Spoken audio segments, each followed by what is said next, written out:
Okay, last time I checked, the Liberal Party of Canada is currently in power. If you watch CBC, you wouldn't know that. They're way harder on the Conservative Party who's not in power right now. It makes no sense whatsoever. I'm going to start with this clip here, then we'll show a few other ones. This is David Cochrane at CBC interviewing somebody in the Conservative Party. But this week when they announced the subs, your party put out a statement calling it a fake announcement. So everything is meaningless and everything is fake. I mean, the Prime Minister of Norway, the Chancellor of Germany, they were all part of this celebration of this announcement at the NATO summit. I mean, is it fair to say these things are fake when other NATO members, EU members, G7 members are celebrating agreements like the sub purchase? Okay, that's not a good faith question. If you're a conservative, you can go on these shows. You should. It's fine. Don't be nice. If the question is framed like that, you have to fight back a little bit and pull the Overton window of Canada to the right. That's not a nice question. The other crazy thing is the Conservatives aren't in power. This is so insane. It would be like in America if they brought Kamala Harris on television or Gavin Newsom and said, "Why did Trump do that? What are you doing? What's going on with the economy in USA, Kamala?" That doesn't happen, but for some twisted reason in Canada, that happens all the time. Why are you even asking a question like that to a conservative? Where are those hard-hitting questions to Mark Carney? They're not there. I can't even think of an example of Mark Carney having to answer a question like that. He never does. He never, by the way, even does interviews. It's sickening. I think what we're calling out here is how very early on it is in the process for all this. And the way the announcement was made, it looked like they were coming tomorrow inevitably, or how far along the process has gone. The Liberals made a decision on it, but we are still years and years away. There's still many other steps and processes. And when we look back on the track record of the Liberals when it comes to procurement, it leaves a lot to be desired in terms of the timeline, the process in managing the budget and the timeline on these things. So I think the reality is what the announcement is, it's still a very infinite early stage. There's still a lot to go through and a lot of hoops to go through on this. So making it look like it was a done deal and so forth. And I think that's where the criticism we have on that, where it's still going to be a very long way out yet for that to come to fruition, to come to reality. And a lot of challenges the Liberals are going to have to overcome themselves to deliver it on time and on budget. But, you know, Mr. Duncan, if you bid on a house and your bid is accepted, there's still work to do before it's finalized, but it's real. It's not fake. I mean, Norway and Germany are not participating in a fake photo op about submarines. There are thousands of pages of commercial documents that have been circulating between the partners with the... He's such a weasel, man. Why are you so hung up on this fake statement? Why don't you ask questions like this to the Liberals? This is all so Looney Tunes. Commitments there. I mean, this is a real thing. It's not a final thing. They've still got to go over the fine print and come to a final understanding. But to say it is a fake announcement, I mean, is that the right term for the criticism you're using? Is that a fair criticism?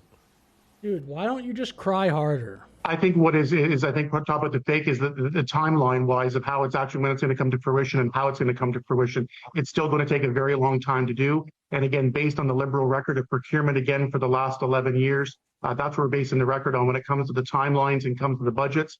It's going to be a challenge for them, I think, to meet some of these things. So these guys are too nice. You lose by default just accepting the framing of the question. You got to pull a 180. You got to say something, I don't know, off the top of my head, like, why don't you ask the Liberals that? Just change the dynamic of the question. Make it, who cares? Make it a contentious interview. Make it hostile. That's better than trying to justify that whole fake thing, because now this looks like this entire interview, this conservative is playing defense. It's very early in the process for this. There's a lot of hoops that they have to go through to actually, and again, it's a bit more complicated than buying a house, and argue that for sure. But I think at the end of the day, they're just not moving at the pace that was promised in a lot of cases, or in a lot of things too. They're giving the impression that it's much further along than what it actually is. But how do you get subs faster than what they've done? I mean, they promised a timeline for the announcement. They made it within days of the announcement. There's no Costco for submarines where you can go get a 12-pack of subs, right?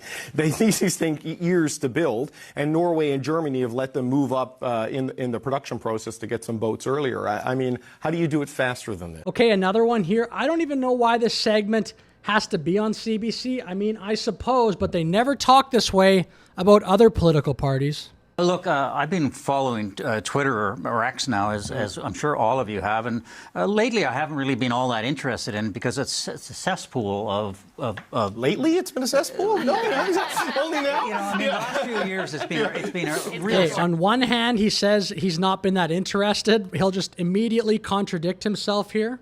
Yeah. But damn, it's interesting and fun right now. I mean, the Tories are throwing everything at each other. This party is falling apart before our very eyes, and they're delighted to spend time criticizing each other, smacking each other over the head. And it's not just over this issue. Yesterday, what's her first name for the Lewis? Leslie Lewis and Michelle Rempel-Garner. Came out criticizing the $13 billion AI investment in Alberta, which is, by the way, a huge big. What is the point of this show? Is it just for, like, liberals to watch and go, yeah, we don't like Poilievre, we don't like him? It's, how can you call this news? It's ridiculous. I guess maybe the show is also rage bait for people like me to make fun of on the internet. How is what's happening here newsworthy? Deal, and also electricity is, and it's a provincial deal, not a federal deal. And so Michelle Rempel-Garner, who is a Conservative MP, came out and attacked her. I mean, this is just, this whole thing is falling apart.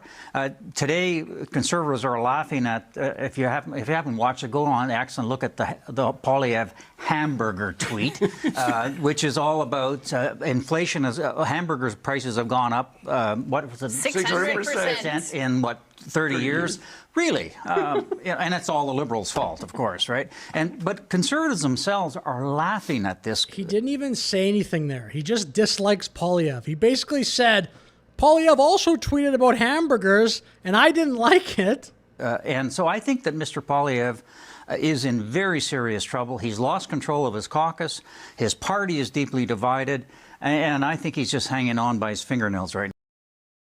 I'm not even the biggest Poilievre fan. I don't think so. I think Poilievre is still clearly the leader of the Conservatives. And again, I criticize Poilievre a lot, but I don't believe that at all. I don't think Poilievre is hanging on by his fingernails. I still think he has a pretty clear command of the Conservatives. Okay, final clip here. Why are they even talking this much about the Conservatives? Again, to my point before, if you watch American media, they, justifiably, will look at the Trump administration and say, they're doing this wrong. They're doing this wrong. I mean, I happen to like the Trump administration, so usually I don't agree with the criticisms, but that's kind of the point of the media, to hold the government in power to account. It's not whatever they're doing. It's not, hey, look at the political party that finished second place. Let's hold them to account.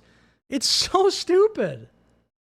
You know, JD, message discipline was what everybody talked about for years with the Conservatives. Now we have Jamil Javani. By the way, the CBC is a taxpayer-funded organization, like more than 50%.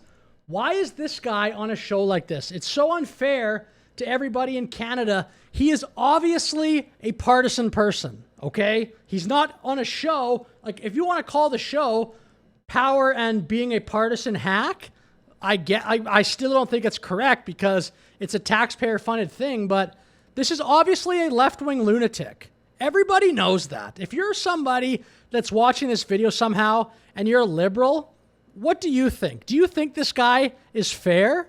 Because if you do, you probably need to have your head examined, to be totally honest. Using the word degenerate to describe people like Gay Pride. We've got Dean. A lot of people that go to Gay Pride are degenerate. I'll say that. It's not every gay person, but are you kidding me? Have you seen some of the crap? I don't even look. I don't even want to see it, but some of the crap that happens at Gay Pride is disgusting and obviously degenerate. Poilievre should say things like that too. It's obvious, like walking around naked. That's not degenerate. Give me a break. Allison running his own thing, looking at COVID and vaccine injuries. And then you've got this infighting and unnecessary targeting of conservative operatives. Like, it is fraying in a way I never thought we'd see. Well, that's usually the history of a Conservative Party when power is not in sight. And that's what happened the election. And since then, we've seen cracks in the armor of Pierre Poilievre as leader, but also as the party.